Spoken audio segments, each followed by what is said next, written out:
Everyone. I hope you're doing well. We are going to continue talking about chapter 18 today. And our set of notes is entitled Changes in Society. That's a broad title because we're going to be talking about all kinds of changes in society. So I just made it broad. Okay, so starting with women, the woman question or the woman debate. This became a hotly debated topic in the West, so Western European countries and the United States. Female activists began to demand that women be given more rights since they, like men, were citizens. And so most people were pretty moderate in this. There were some radical feminists who called for fundamental changes to not only the family but society at large, like changes in legislation to make women equal to men in every way. One of the things that was most challenged was the idea of separate spheres. So the idea of separate spheres is that men have a sphere, which is the workforce and the public sector, politics, newspapers, anything that is public, and then women have a sphere, and women's sphere is the home. And so this was an idea that was really popular in the 1800s and before that. The idea that men and women had a different sector in society, and a man could have a job, he could be independent, he could work in politics and things like that, but then women were confined to the home, and that was her sphere. So that was really challenged during this time. One interesting thing that caused some of these changes was the fact that women were increasingly employed. By the end of the 1800s, women were increasingly employed as teachers and secretaries and typists, telephone and telegraph operators, store clerks, and things like that. And so this gained for them some social and economic independence because now they're not relying on their husband for an income because they're bringing in their own money. And with that, women gained greater access to education as well. Some of them even began to enter spheres that were previously only male professions. As time went on, women did become involved in public reform movements. In the United States especially, there's a thing called the Progressive Era, which we'll talk about in a second in this set of notes as well. But this was a movement that was led by middle and upper class women who were very outspoken about changes that needed to be made in society. So in some ways, they did become involved in the public sphere in terms of fighting for reforms. Women also wanted access to birth control. They wanted control over reproduction. One of the most famous women during this time associated with this movement was Margaret Sanger. She's actually the founder of Planned Parenthood, but she worked with poor women who kept having children, and she wanted to alleviate their stress by offering them birth control. And so she actually got in trouble in the United States for publishing birth control literature because it was deemed illicit material.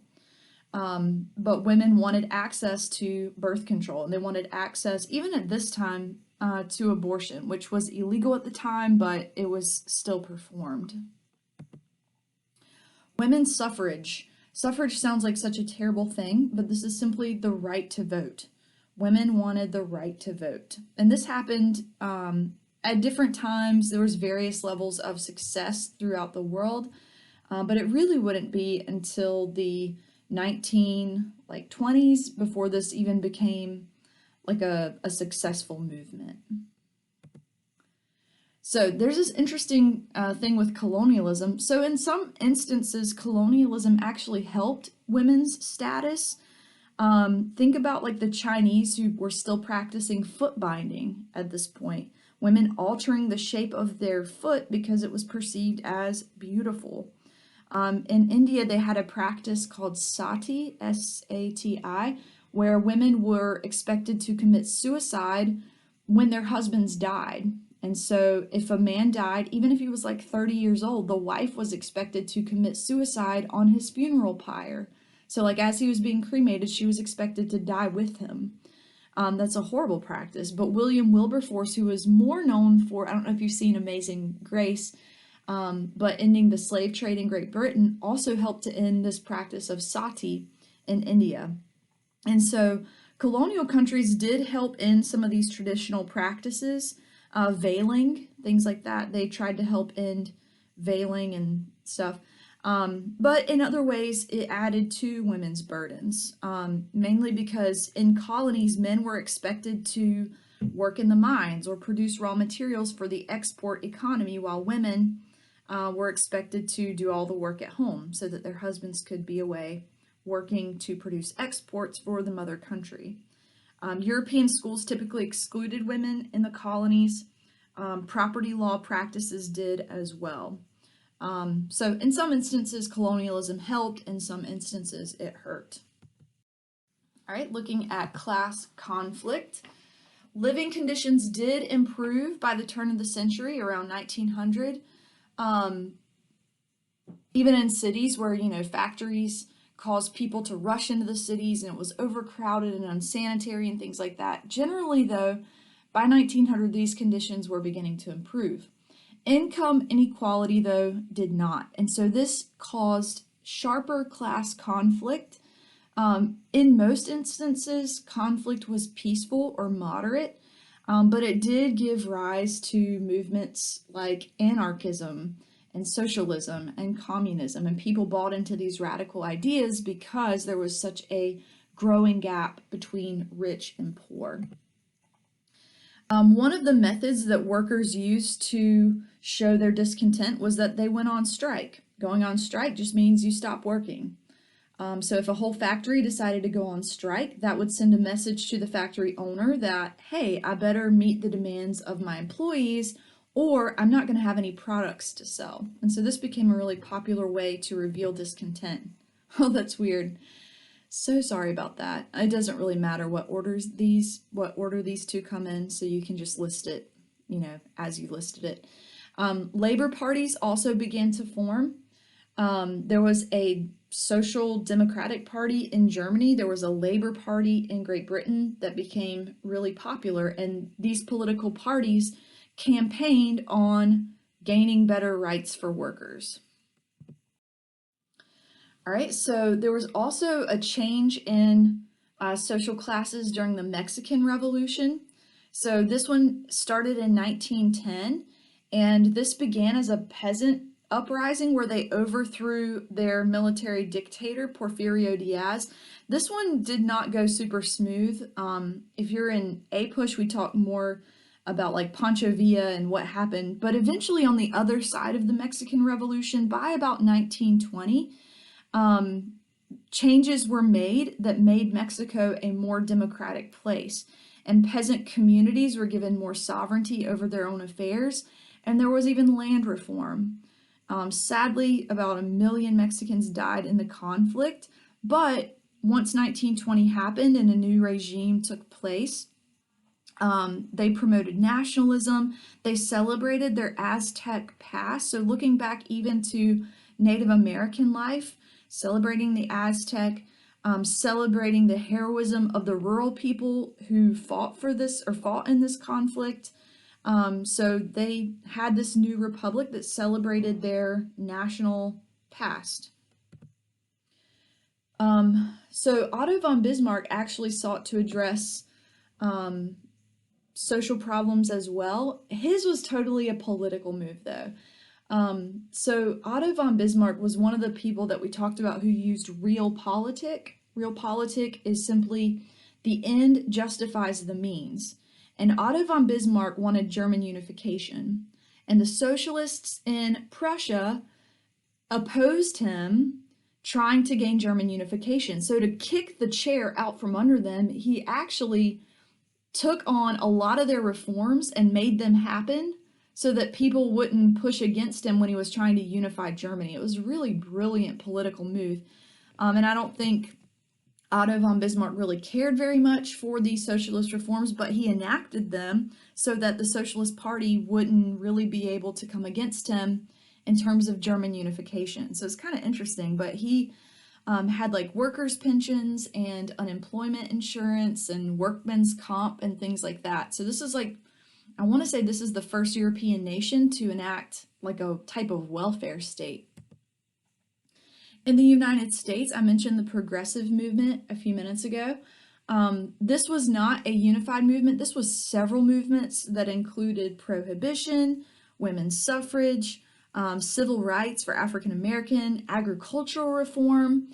They wanted changes to make it easier for sharecroppers and farmers to pay back their loans, municipal reforms because there were really corrupt city governments. And so this was a bunch of different movements in the United States, but they did successfully bring about some reforms that allowed the classes to have less conflict in the United States. All right, so cultural modernism. So at the turn of the century, starting in the early 1900s, there are some changes in the arts and sciences which are more irrational. We have people like Freud, you have musicians and artists who are painting and singing things that are like nonsensical, but they're still considered art. Think about like Picasso, it's irrational, it doesn't really make sense.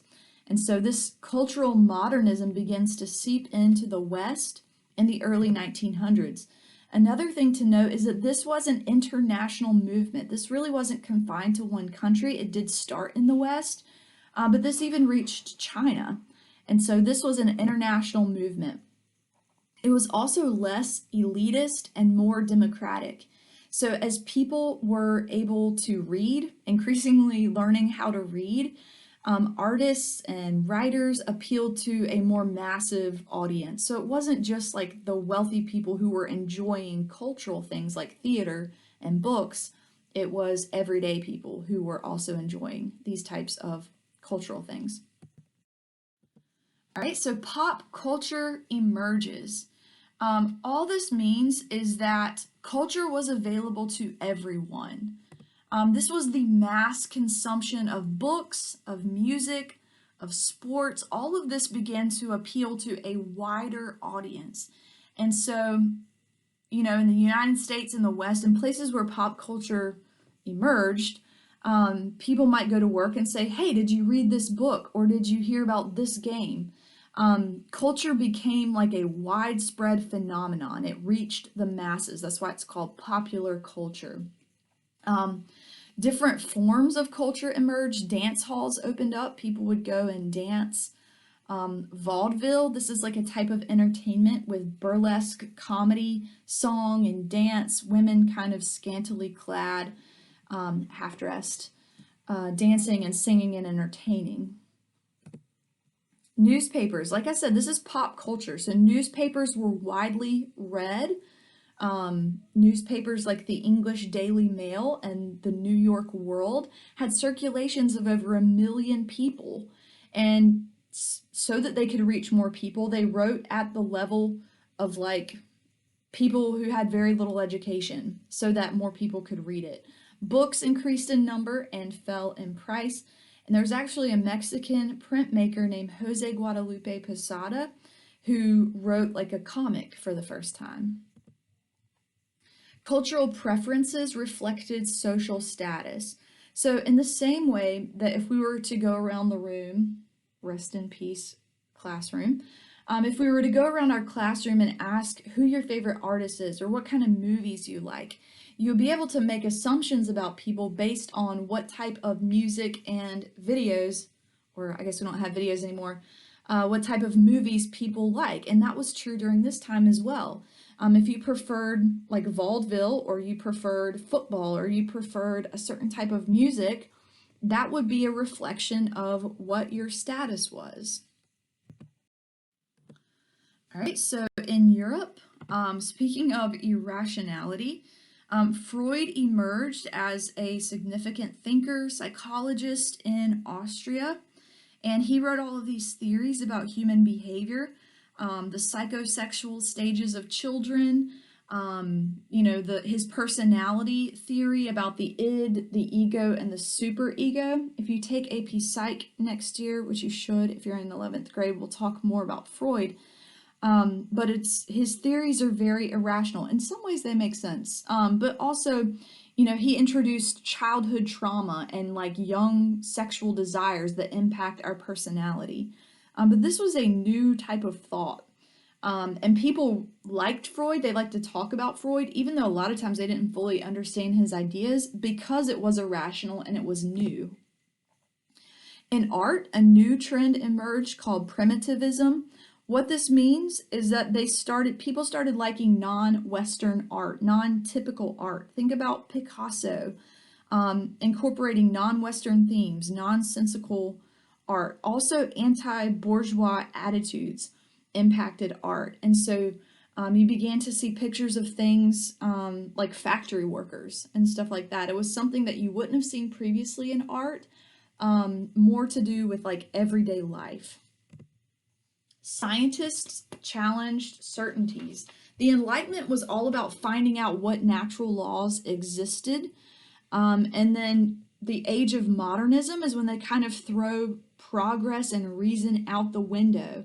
And in physics, even, you begin to see physicists embracing probabilities and not certainties. And so probabilities begin to increasingly take the place of what is certain. So there was this overall decline in faith and rationalism. All right, in China, so the main thing you need to know about China is that once modernism came to China, it was really just a mixture of new foreign ideas, but also their traditional influences. So like they had the Shanghai School of Painting, and this incorporated indigenous themes, so like native to China, but also foreign tradition. Photography became popular in southern treaty ports. And so they even had like these photography studios where people could come and have their pictures made.